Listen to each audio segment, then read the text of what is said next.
Good morning. Here we see the powerful damage of fire.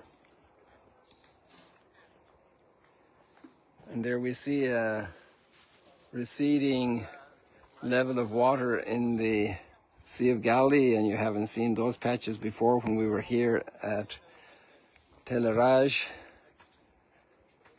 There you see Tiberias in front of us.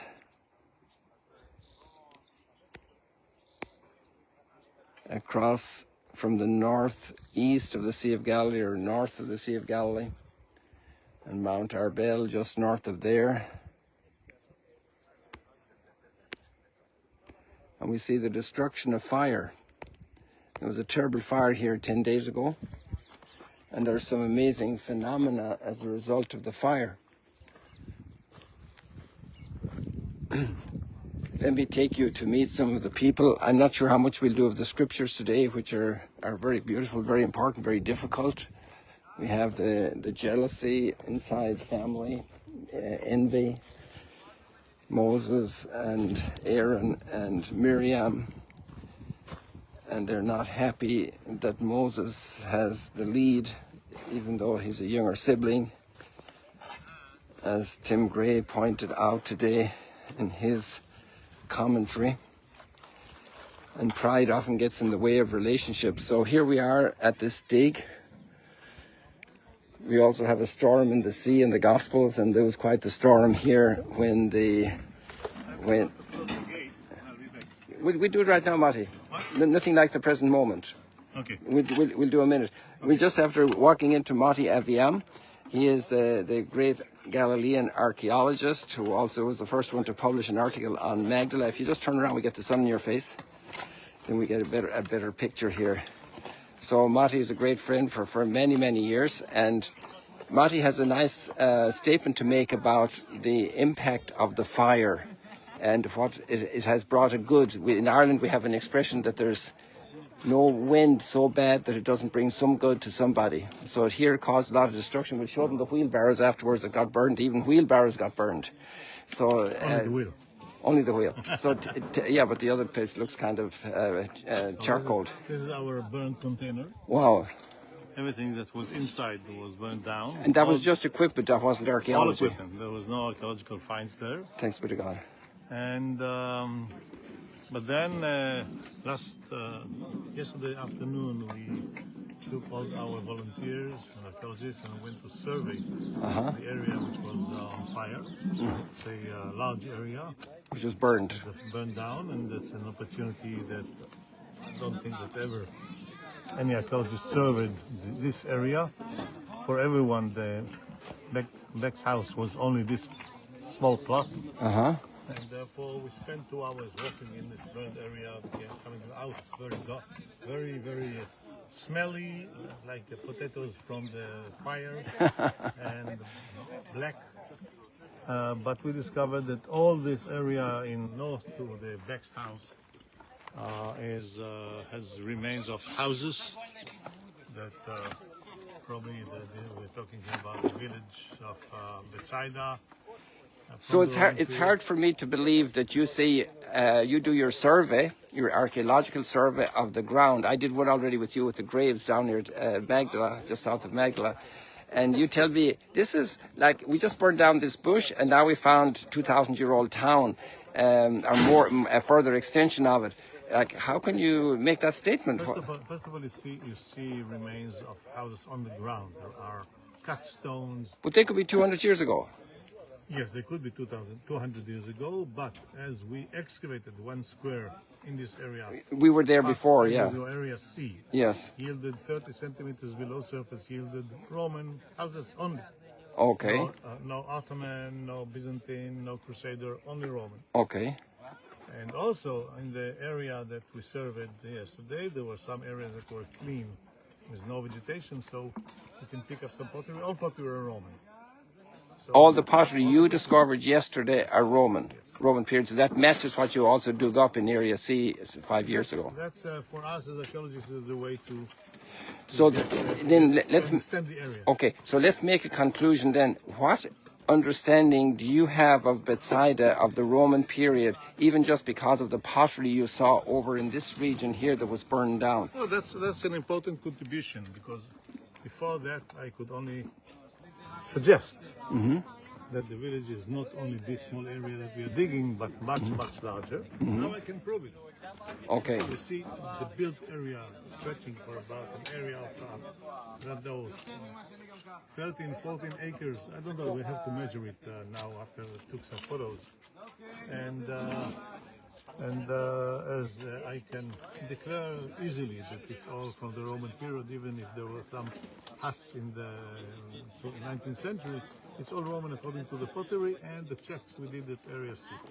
Then the conclusion is that the village town that was here was much larger than we thought before. Real measurements we'll get in a few days. Fantastic. Exactly what is the size. And what of course, we'll be able next season to dig 2 more squares in this area. If it won't be grown up again, we'll be sure. And what's your general sense then about the Bethsaida you're excavating? Do you have any more conclusions that you're kind of sensing will be emerging? I think that I always like to tell my audience that I came here not to find Bethsaida. I came here to do an archaeological excavation that will tell us what is in the ground of El Araj.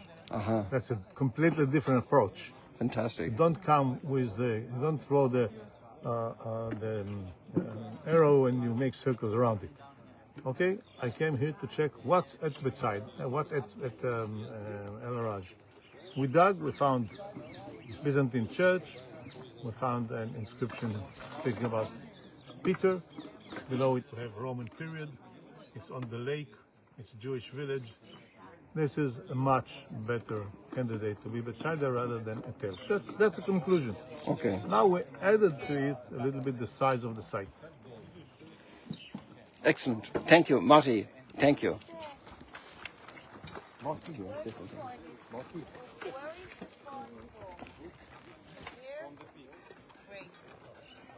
כן, זה הבור. זה הבור ההוא. המאוחר.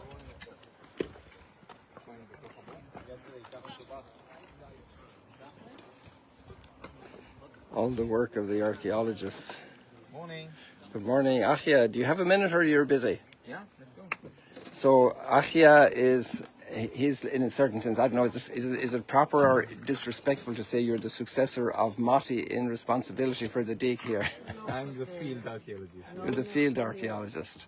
Fantastic. So you were making a few comments a little bit ago about the process of archaeology. Is there one site you'd like us to go to and you can explain about all the work that's going on? Just like 2 minutes, 3 minutes. Where would you like to go? Over there? First, let's take a look at This is a good place. important people of the excavation. Okay.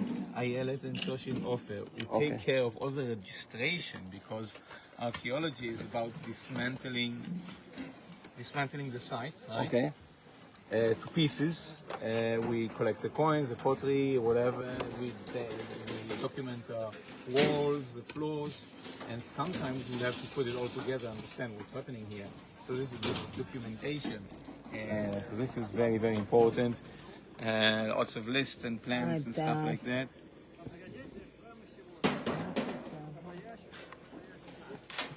And then you do diagrams, right? Yeah, so we have this is the top plan of the main area. This is Topological. Top. yeah, top above plan. So you can see the church. Here's the church, and these are mosaics, and this is the apse of the church. And Put your finger on the apps. here's the apse, Okay. right? It's, Okay. facing east, obviously. Okay. Over there. And- This בסדר? is, Yes. and these are the walls of the church, pillars supporting the roof. This is the plan, and this is the real. But to keep track of what we're doing, where we're doing, where everything came from, archaeology is about context. And you have this instrument here. What's this? Yeah, so this is a level. It's just a leveled binoculars that you can aim at different places, and you can keep track of the height, because it's not only like how the building built, but the different layers, because it's like built a layer. How many layers do we have here? 5. What are the layers? Hasmonean, That means the time of the Maccabees. right? And then the first century, First century, we heard of a person called Jesus, I think, and Peter. and Peter, and Andrew, and his brother Andrew. Yeah, goes very well here. Okay. And then this Jewish village turned apparently into a Roman polis, a small polis named Julias. You're calling it a polis, no longer a village. Yeah, because Josephus tells us that this village of Bethsaida, Flavius Josephus. Josephus Flavius. it was turned into a polis by August Antipas. Okay. August Philippus, sorry. And it minted coins, it was a polis. It doesn't mean that it was the size of Rome, but Right. so we have It has its own autonomy, then legal autonomy, precisely. A political polis autonomy. means it's got some kind of autonomy and rights that A village doesn't have. a village doesn't have. So actually, okay, so we're at the level, so we got the Hasmonean, Maccabeans, Roman, and then we have the church and the monastery of the Christian era, and then there's the sugar factory From the Crusaders. period built into the church. But they didn't know it was a... They didn't know, they didn't care. I mean, Okay. they weren't archaeologists. Right. And then there is the modern layer of the farm that was built here about Okay. 100 years ago, 50 years ago. But so as we peel it down, we need to know the levels. The levels help for that. Yeah, Excellent. So this is the level. We are on the way of Stephen. Is Sorry, Stephen. He's doing his work here. Even Stephen does heavy lifting. Wow. Stephen does most of the heavy lifting, hand hacking, and yeah, he is frustrated when he doesn't get to do the hacking and just cleaning. I get paid by the barrel. Steve, are you ready? We're going to, as soon as after you finish up, we'll have a little chat for a We minute can here. go down to Okay. Stephen's area and, Right. and talk there. And so we are on the top of just get a notion of the questions we are confronting here. And these are the walls of the church. Mind you, when don't fall. Yeah, it's okay. Now this as the walls of the church, but these don't have an entrance. And it's a huge question, why? Uh-huh. This is the west side of the church, and the west side should have usually 3 entrances. Yes. I would do for even one, but there is none. Yes. No entrance whatsoever for the church. But this is the second stage of the church. Mm-hmm. On the first stage of the church, there were some openings which were blocked by this. So actually, they replaced the walls. Why would you replace all the or half of the walls of the church? And now what we're trying to do is like go beneath the floor of the church, first into the Roman period, and secondly to see how the second stage church walls relate to the first stage. Fantastic. And try to understand why did we replace the walls and when did we replace the walls and how did it look? Because at the moment this huge question of ceiling at the church doesn't make sense. That's The sealing of the walls, the closing of the walls. closing of the walls and Right. no entry to a church. Right. That doesn't make sense. Excellent. Thank you. And in one last little detail, you mentioned this square over here is being dug by Koreans, right? No, Chinese. Chinese, sorry, Chinese. Hong Kong. Hong Kong, Hong Guys Kong. from Hong Kong. Okay. We won't go over there, Aki, we just because it's getting long now. Yeah. But just to get the idea. And then over here you said there was another square and this is being done by Russian new immigrants, Israelis. Jewish people. Yeah. Uh-huh. And And they've come from Russia to live in Israel. in Israel. Yes. They live here a few years, and they are some of them are archaeologists, and we are very good workers. Very Fantastic. happy to have them. Excellent. And of course, we got the guys from the United States. Right. Excellent. And We are I happy. hope we'll have a season next October. Very good. And I hope that we'll have more people coming next year with us. Excellent, Achia. We might get back to you for Instagram as well. Yeah. And now we have Steve right here. That's perfect timing after you bring in those sandbags. Why do you use sandbags in archaeology? Around the edges so that it Otherwise, people are standing there along the edges, And it breaks It in, will breaks breaks down, down. and goes over. We'd already put down some to protect the mosaics. I'm going to embarrass Steve because he already talked about the area that you're digging. So I'm going to embarrass you with another question. You can't embarrass me. Maybe. I'll try. Steve is from New York, right? Yes. And you're a professor at Naya College before? No longer.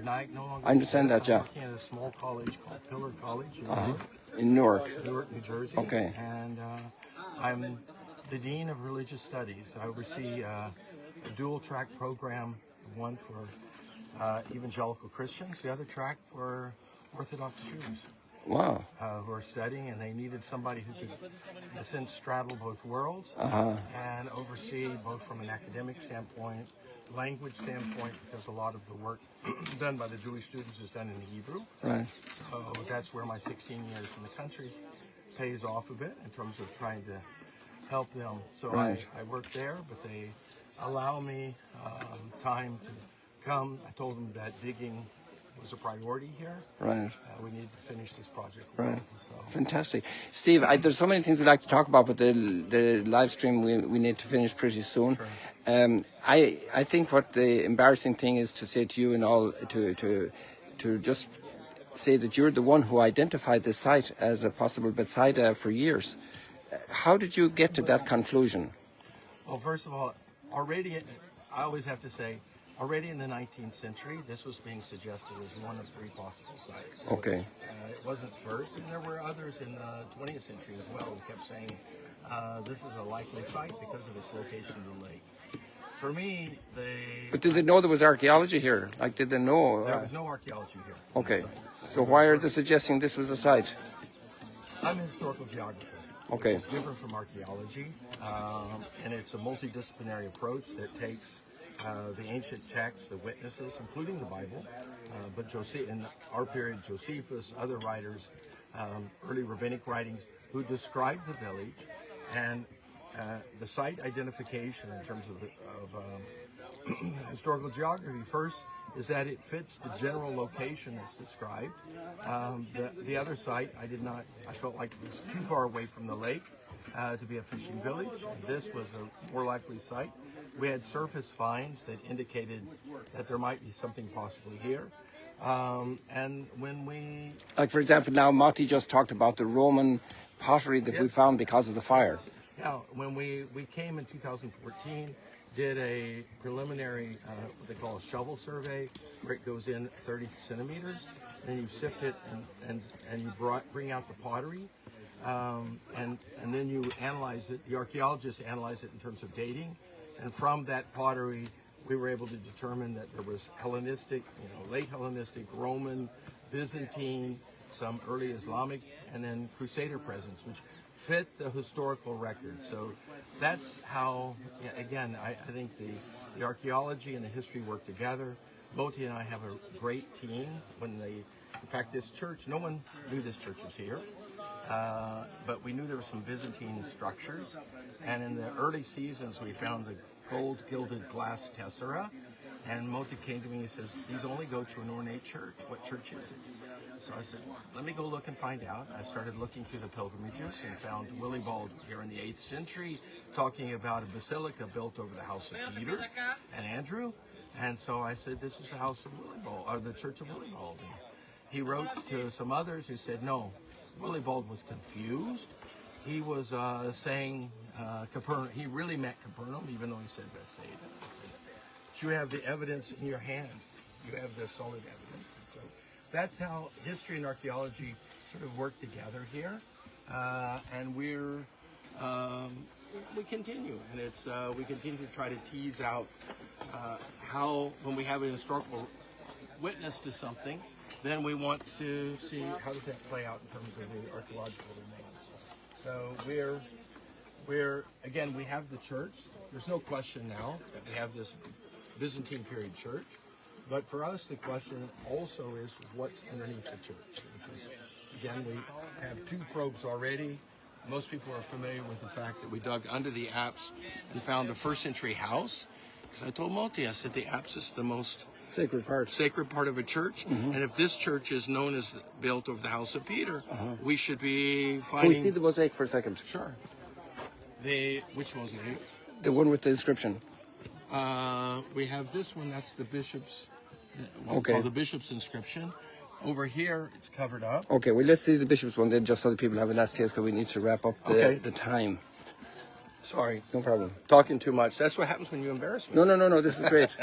So tell us about this mosaic here, please. Yeah, this Steve. mosaic was found in 21 and in 2021, and it is a dedicatory inscription. It remembers a bishop. A dedication for some... Here it says episcopos, episcopou. Actually, it's in genitive there, but it's remembering a bishop who apparently sponsored the renovation of this church. This is probably doesn't represent the earliest stage, but one of the later stages when the church is under renovation.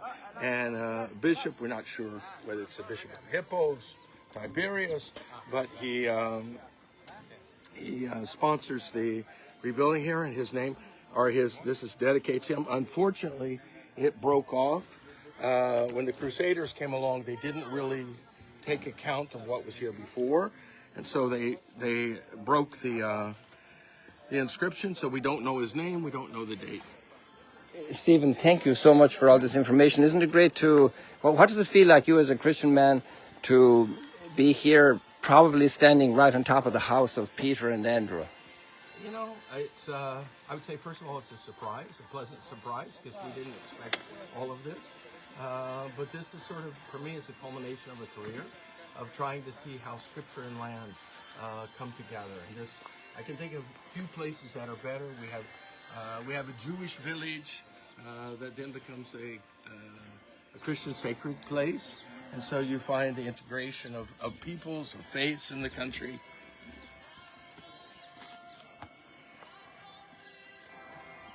Say hi, Tara. Tara, that's the seat of the High King of Ireland. Well, we were just watching how you were brushing the stones there. Stephen, thank you very much. Yeah, blessings. Welcome back. Thing that people should know is that it's safe to come. So I never say that. I just say there's so many never people say here.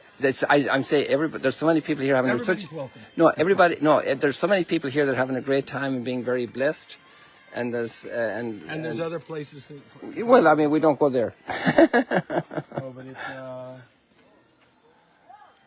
it's nice to have. Let's just say it's nice to have volunteers back in the country. Absolutely, and pilgrims also. We had. That's what I'm saying, is that we went a couple years without pilgrims, without volunteers here.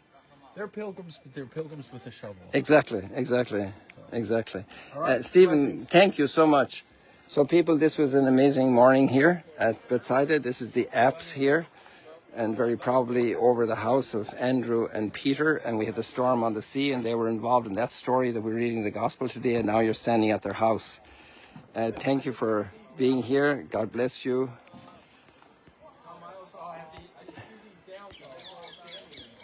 Just want to do my little selfie moment here, if it works for me.